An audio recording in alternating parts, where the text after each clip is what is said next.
रूस की फौज खैरसा छोड़कर निकल रही है, लेकिन सवाल यह है कि महायुद्ध में पुतिन का गेम ओवर हो गया है या फिर पुतिन के दिमाग में यूक्रेन की तबाही का कोई दूसरा प्लान है। इतना तो तय है कि खैरसा में रूस की वापसी जंग के खात्मे की कहानी नहीं बल्कि एक नई कहानी की शुरुआत है। खैरसा से आगे क्रीमिया है जहां रूस का कब्जा है। इसी क्रीमिया पर अब यूक्रेन की निगाहें हैं। ज़ेलेंस्की अब क्रीमिया को रूस से छीनने की जंग शुरू करने वाले हैं।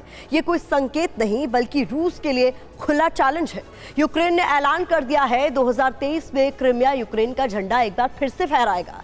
यूक्रेन फिर अपने पूरे आकार में आएगा और ज़ेलेंस्की लाखों यूक्रेन वासियों का सपना साकार कर कर रहेंगे।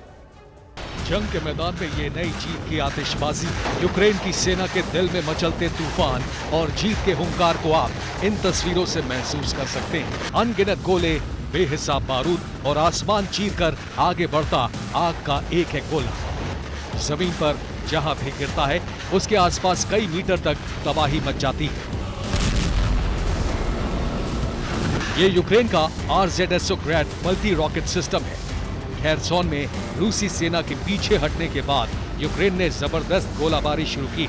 आप अंदाजा लगा सकते हैं RZSO ग्रैड से निकलने वाले इन अनगिनत रॉकेट्स ने रूसी ठिकानों पर गिरने के बाद कैसी तबाही मचाई होगी। यूक्रेन का एक एक सैनिक जी जान से लड़ रहा है, लगातार फायरिंग चल रही है। ये यूक्रेनियन BM-27 उरागन बैटरी है। मल्टी रॉकेट लॉन्चर्स की तैनाती रशियन ठिकानों की तरफ है। रॉकेट से जबरदस्त प्रहार जारी है। हर यूनिट में 16 बैरल है, यानी एक के बाद एक BM-27 16 रॉकेट दागता है। इस वीडियो में 4 BM-27 दिख रहे हैं, यानी चंद मिनटों में रूस की सेना पर 64 रॉकेट की बरसात कर दी गई। नीपर नदी का किनारा जबरदस्त प्रहार से कांपा। हमला आसमान से भी जारी है।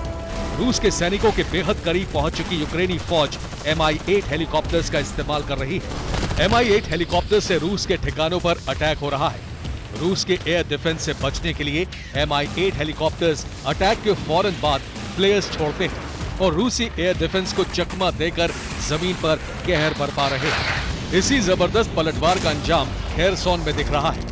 रूस ने अब यूक्रेन की आर्टिलरी को तबाह करने के लिए अपने K-52 लड़ाकू हेलीकॉप्टर्स का इस्तेमाल शुरू किया है। रूस के हेलीकॉप्टर आसमान से उन मल्टी रॉकेट लॉन्चर्स को टारगेट कर रहे हैं जिसका बैरल रूसी ठिकानों की तरफ मुड़ा है। यूक्रेन की फौज खैरसॉन में झंडे लहराकर जीत का ऐलान कर रही है, लेकिन जंग अभी बाकी है क्योंकि यूक्रेन की फौज यही नहीं रुकने वाली।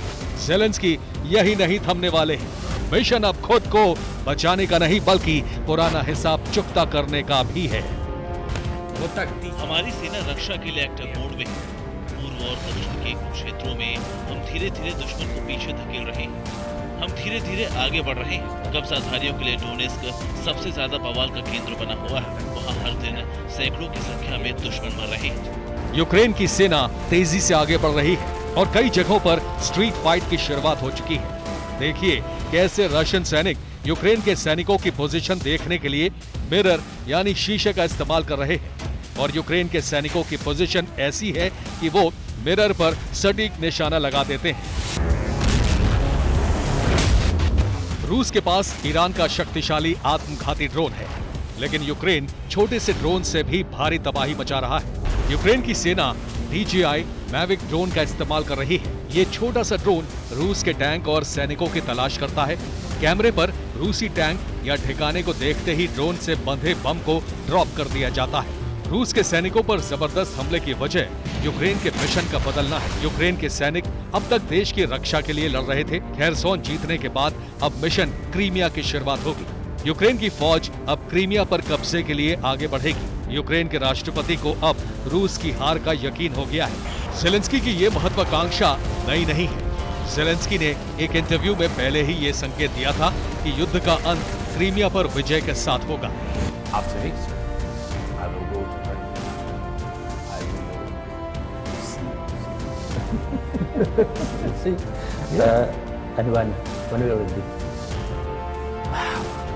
Not in winter, because on the sea, what to do on the sea in winter? I will go when it will be warmer. Zelensky Crimea mission की शुरुआत कर रहे हैं तो इसके पीछे अमेरिका और नेटो की शह भी है। नेटो चीफ ने तो अभी ही भविष्यवाणी कर दी है कि क्रीमिया यूक्रेन का होने वाला है। नेटो चीफ ने कहा है खेरसोन ज़ैपोरिज़िया के साथ फिर यूक्रेन का होगा। क्रीमिया सप्लाई लाइन कटने से रूसी सैनिकों तक नहीं पहुंच रही है मदद। यूक्रेनी सेना ने दक्षिण पूर्व में रूसी सप्लाई लाइन को काट दिया है। हथियार और खाने का सामान न मिलने से रूसी सेना डरी हुई है। नेटो चीफ ये सब ऐसे ही नहीं कह रहे। अमेरिका और नेटो देशों ने तैयारी भी शुरू कर दी है। अमेरिका फिर यूक्रेन को हथियारों की सप्लाई करने वाला है। इस बार यूक्रेन को मिलने वाले पैकेज में भारी मात्रा में हथियार और पहली बार 4 एवेंजर एयर डिफेंस सिस्टम भेजे जाएंगे। अमेरिका यूक्रेन को एंटी एयरक्राफ्ट सिस्टम हॉक देगा। हॉक के लिए स्टिंगर मिसाइलों की सप्लाई होगी। 10,000 मोर्टार, 400 ग्रेनेड लॉन्चर भी देने वाला है। अमेरिका राइफल की 2 करोड़ बुलेट्स की सप्लाई करेगा। सर्दी में लड़ने के लिए स्पेशल सूट भी भेजे जाएंगे। अमेरिका के रुख से इतना तो साफ है कि युद्ध अभी रुकने वाला नहीं है। अब सवाल सिर्फ यूक्रेन से रूसी सैनिकों को पीछे ढकेलने का नहीं, बल्कि पुतिन और रूस के वर्चस्व को पूरी तरह से खत्म करने का है। ब्रिटेन से भी 1000 मिसाइलों की सप्लाई की जाएगी। विंटर सूट दिए जाएंगे ताकि बर्फ के बीच भी यूक्रेन के सैनिकों को आगे बढ़ने में कोई दिक्कत ना हो। क्रीमिया को लेकर रूस की दहशत सैटेलाइट इमेज से भी जाहिर हो रही है। रूस के सैनिक यूक्रेन की फौज को रोकने के लिए क्रीमिया की सीमा पर बड़े बड़े गड्ढे खोद रहे हैं। क्रीमिया विजय के लिए अब अमेरिका ने साउथ कोरिया से भी मदद ली है। अमेरिका साउथ कोरिया से गोला बारूद की खरीदारी करने वाला है। ये गोला बारूद यूक्रेन में सप्लाई किया जाएगा। Bureau report, TV9 Bharatvarsh.